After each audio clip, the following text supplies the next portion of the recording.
História de deputado americano, de olho, é a JF, são os Batista na mira da turma IVA. Então, Pitoli, você vai se lembrar que no início do mês a gente repercutiu aqui bastante, né? Até estou conferindo aqui para não passar nenhuma informação equivocada, que o Congresso americano havia aprovado uma resolução, não é? Pedindo para que as agências ali investigassem a influência da China no agronegócio brasileiro. Bom, a coisa está repercutindo e ganhando corpo lá nos Estados Unidos. Agora nós tivemos uma carta aberta de um deputado do Tennessee, o Tom Burkett, pedindo ali, então, ao Departamento de Justiça que dê prioridade à investigação relacionada a um possível cartel dos frigoríficos, como está sendo chamado, né, de produção de proteína animal nos Estados Unidos. E ele diz na carta que algumas dessas empresas, ele não cita a JBS, mas acho difícil ser outra, né?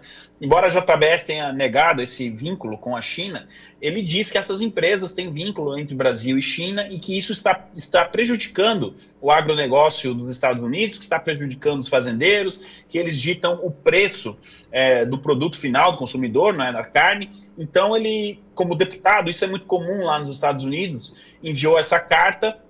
Essa carta ela é pública e também se colocou à disposição ali do Departamento de Justiça para que, caso o departamento precise de mais recursos, mais pessoal, né, para realizar essas investigações, ele, como deputado, então, estaria ali pleiteando junto aos colegas dele no Congresso o aumento desses recursos para essas investigações. Pitoli, eu sei que no Brasil as pessoas ficaram com um pouco assim de receio. É a nota, né? Mais uma nota de repúdio, nota nunca dá em nada. E eu entendo a insatisfação da população, né, com essas questões de notas de repúdio. Agora, lá nos Estados Unidos, uma carta dessa tem um peso muito forte, tá? Eu gostaria de separar as duas coisas aqui, porque de repente alguém pode dizer, mas é só mais uma carta, o que isso pode mudar? Não, lá quando um congressista publica uma carta como essa, a agência que recebeu a carta, ela precisa responder essa carta. Lá o negócio é levado a sério. Então, no final da carta, inclusive, ele diz que ele quer ser reportado, não é, do andamento das investigações sobre esse cartel aí dos frigoríficos. E também, hoje é quinta, na terça-feira, a Abigail Trust, ela é do STAT, ela é do Departamento de Antitrust, né?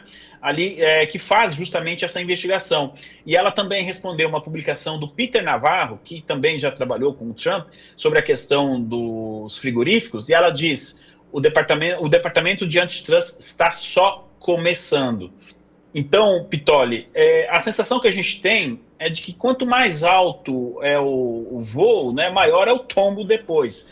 Agora a gente teve uma notícia de um investimento importantíssimo da JBS, dos irmãos Batista, melhor dizendo, não da JBS, em um setor de eletrônica, fintech, alguma coisa nesse sentido lá nos Estados Unidos. Eles estão em várias frentes, querem petróleo da Venezuela, a questão aí dos frigoríficos, e isso está começando a chamar atenção lá nos Estados Unidos, começando talvez a perturbar poderes que não imaginavam que um frigorífico brasileiro pudesse incomodar tanto, né?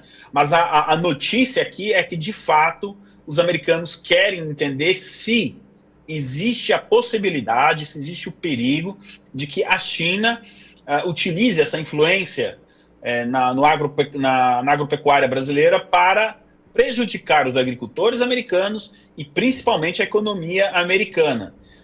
Eu acredito que já no mês que vem a gente tenha novidades sobre essas investigações e relatórios, enfim, tudo isso já possivelmente começará a ser publicado já no mês de fevereiro, Pitoli. Agora, antes de passar para o Bogo, só uma dúvida, Ivan. Será que os irmãos Batista, eles tentaram usar desse poder exacerbado, dessa força que tem, inclusive, econômica, ou muita grana, no lobby, no comprar a proximidade com Trump, no acesso ao Maduro? Será que eles tentaram dar uma volta para tentar diminuir os impactos dessa provável investigação? Pitoli, você encontrou a frase que eu estava tentando, a maneira de explicar isso para a nossa audiência. Quando eu falei que eles talvez tenham mexido aí com poderes que não deveriam ser mexidos, é mais ou menos nesse sentido. Como assim o dono de um frigorífico que vende tanta carne nos Estados Unidos vai lá conversar com Maduro e já está querendo também o petróleo da Venezuela? Quer dizer, calma aí, garotão. Né? Como é que é? Calma aí, jogador. Você está indo um pouco longe demais. Então, sim, eu fico com essa sensação, o Pitoli, de que os irmãos Batista, né? A gente fala JBS, mas na verdade são os irmãos Batista. A JBS é só um dos braços da operação, né? Eles talvez estão tentando aí alçar voos muito maiores, talvez dar passos maiores que a perna, não no sentido financeiro, econômico, de fazer investimento, etc., mas tentar replicar aquilo que eles fizeram no Brasil, de ter essa influência, de entrar no Palácio Planalto, sair a hora que quer e tal, nos Estados Unidos não é bem assim. Entra na fila, tem mais gente querendo também ter essa influência, né? Então, Pitoli, essa ambição talvez possa ter um preço alto aí para os irmãos Batista e já no curto, médio prazo, né? Afinal de contas, as investigações estão em andamento. Ivan, prazer falar contigo, meu irmão. Eu vi essa publicação do Peter Navarro, né, que é o conselheiro de comércio e manufatura do governo Trump, e ali ele coloca uma realidade dos Estados Unidos, né, que os Estados Unidos, nessa publicação, ele diz que os Estados Unidos tem 500 mil de fazendas de gado, né, que 85% do processamento de carne bovina no país é controlado por 4 empresas, dentre as quais 2 estão nas mãos de brasileiros. Ou seja, ele diz também no final da publicação dele que o presidente Trump determinou, né, uma investigação.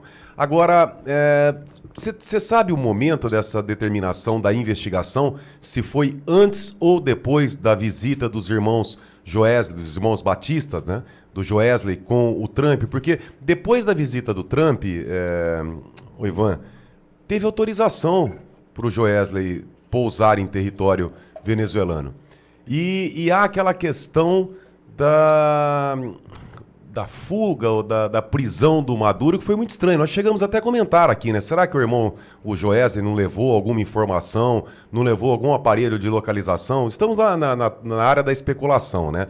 Porque é estranho, os Estados Unidos autoriza o Joesley a pousar num território que está ali cercado, que o espaço aéreo está fechado. Ele vai, ele conversa com o Maduro, ninguém sabe o que é.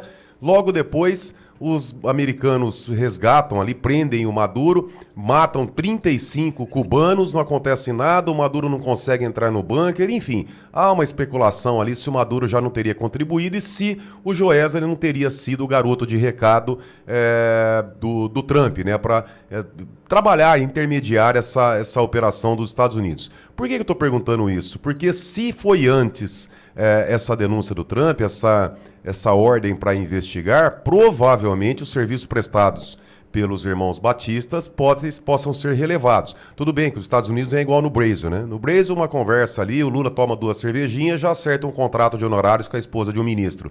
Lá é um pouquinho mais complicado, mas você tem a data? Foi essa ordem, essa determinação foi recente? Foi antes ou depois dessa reunião com o Joesley? Então, Burgos, sempre uma alegria também conversar com você. Olha só, os irmãos Batista se reúnem com Trump em algum momento entre 10 e 20 de setembro. Foi quando começou também a mudar a visão do presidente Trump em relação ao Brasil. 10 e 20 de setembro. A resolução para essa investigação, ela é publicada no dia 7 de novembro de 2025. Eu sei porque eu estava nos Estados Unidos naquele dia, inclusive estava acompanhando isso lá. Ou seja, quase 2 meses, depois dessa reunião. E aí 1 mês depois você tem a retirada da Magnitsky. Continuando com as datas,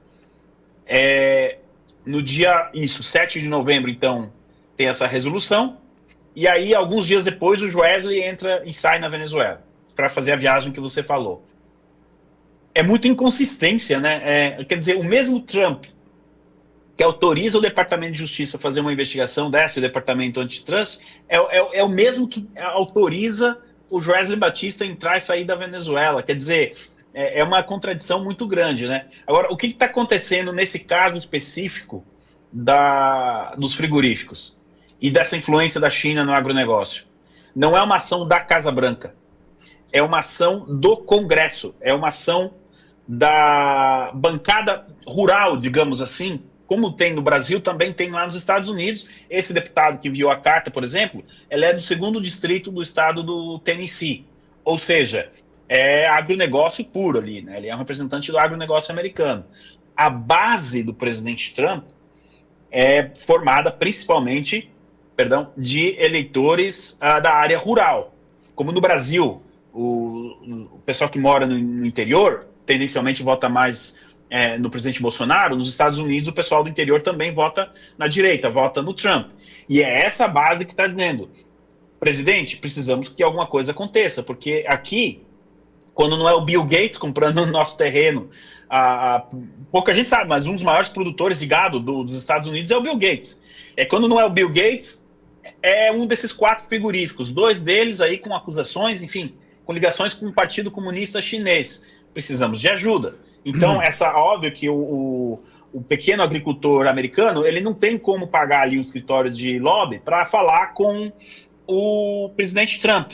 Mas lá nos Estados Unidos, o voto é distrital. Então, o contato com o deputado distrital, ele é mais curto, é mais fácil. Você vai lá no escritório dele e diz: deputado, precisamos disso, disso, disso. Só um parênteses, eu não estou aqui querendo colocar que o Brasil precisa ter voto distrital, não estou entrando nesse debate, tá? Mas a linha, digamos lá, é mais curta, né, entre o eleitor e o deputado.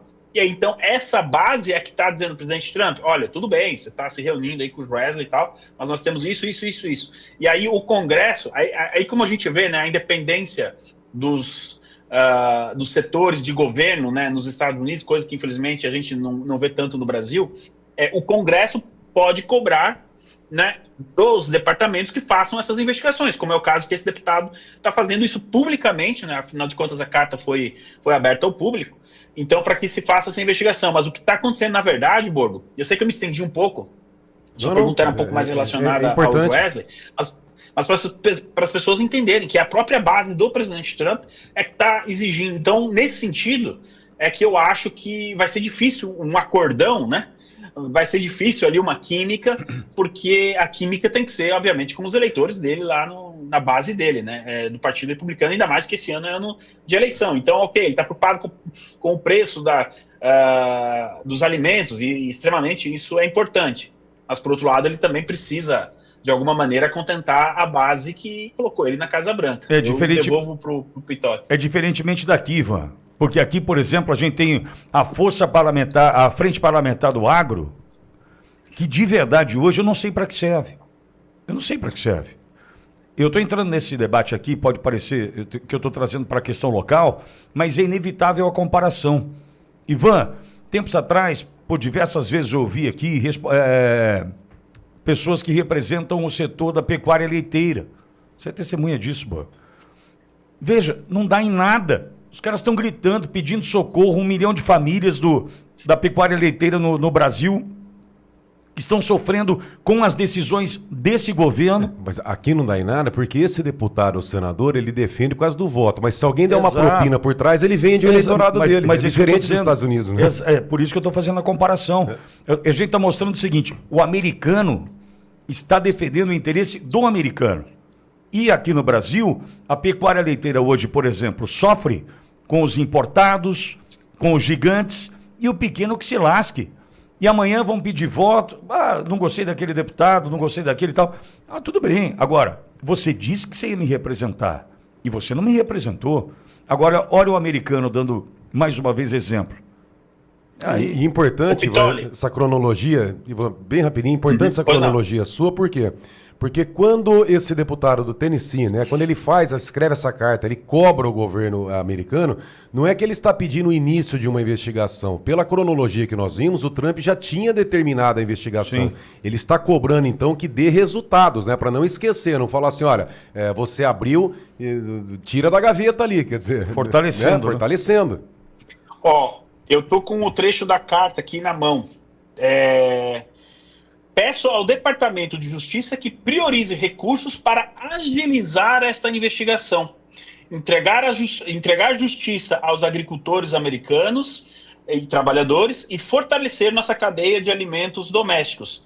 por favor, forneça ao meu escritório atualizações oportunas à medida que os desenvolvimentos ocorrerem. Ou seja, Borgo, ele está fazendo isso que você falou, ele está pedindo celeridade, ele está pedindo prioridade para essa investigação do Departamento de Justiça. É bem nessa linha que ele está indo. É isso aí. E que fique claro, a gente está tentando mostrar para a Frente Parlamentar do Agro que faça o mesmo, que defenda os interesses do eleitor, do segmento, e não os interesses dos gigantes que estão massacrando, estão pisoteando os pequenos. É isso que está acontecendo no Brasil hoje. Agora, Ivan, diga. Só rapidinho, só para explicar essa questão do deputado, ele é do segundo distrito do Tennessee. Se ele não mostrar trabalho, o que acontece? Ali é um reduto muito forte do Partido Republicano. Aí você vai dizer, bom, mas se ele não mostrar trabalho, por que ele estaria preocupado? Os eleitores não vão votar nos democratas, então ele vai continuar com o mandato dele. Só que acontece que nos Estados Unidos você tem as primárias de cada partido para cada distrito. São 435 distritos. E cada partido, democrata e republicano, eles precisam realizar as primárias nesses distritos. Então, se o deputado não fizer o trabalho dele, essa base vai dizer, nós não vamos votar no democrata, mas nós vamos desafiar você nas primárias, nós vamos colocar outro nome ali para te desafiar porque você não fez o seu trabalho.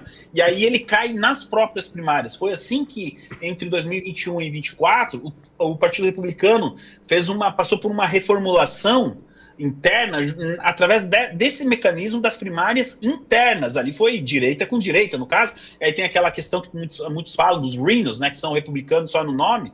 Esses rhinos foram, assim, politicamente falando, varridos do Partido Republicano. Ainda tem alguns, justamente porque não se adequaram à atual demanda do eleitor republicano. Então, no caso do Tim Booker aqui, ele está agindo em interesse dos agricultores, mas também interesse de manter o cargo dele. Claro. Senão daqui a pouco pode desafiar ele dentro do partido. Acho que era interessante também trazer essa explicação. São muito mais evoluídos que nós, né, Ivan? Essa é a real, né?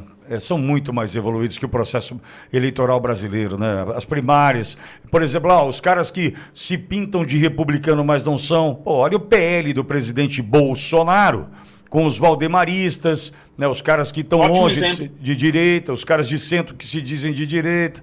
E aí há uma limpeza que a política americana oferece a partir das primárias. O voto distrital que o Ivan trouxe aí, não era a intenção, o Ivan deixou bem claro, mas eu aproveito o gancho aqui.